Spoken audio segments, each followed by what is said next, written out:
Have a Supreme Court opinion in the TikTok case. The Supreme Court affirmed the decision of the lower court, finding that the TikTok ban does not violate the First Amendment. This was a per curiam opinion, which means that it is unsigned. Justices Sotomayor and Gorsuch wrote separately, but they both concurred, they both agreed with the result. The court found that the TikTok ban does not regulate expressive activity.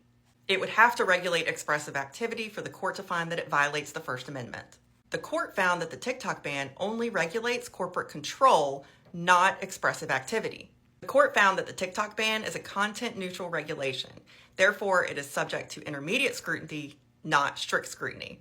The court found that the part of the act that does allow for Chinese-controlled apps only allow user-generated content for business, travel, or product reviews doesn't apply to the petitioners, the actual people who sued in this case, so they declined to even decide whether that's a content-based regulation.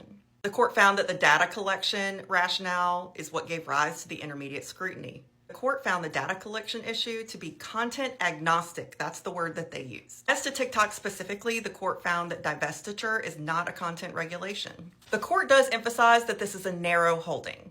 The court finds that if there's another law that targets another specific speaker, there will need to be a specific inquiry as to whether or not that law and that speaker violates the First Amendment. Ultimately, the court finds that this does satisfy intermediate scrutiny. Number one, because it's designed to prevent data collection by a foreign adversary. And number two, they just defer to the findings of Congress that this was the best way to go about it. The fact that there were least restrictive alternatives do not alter their opinion at all, and they talk about that specifically.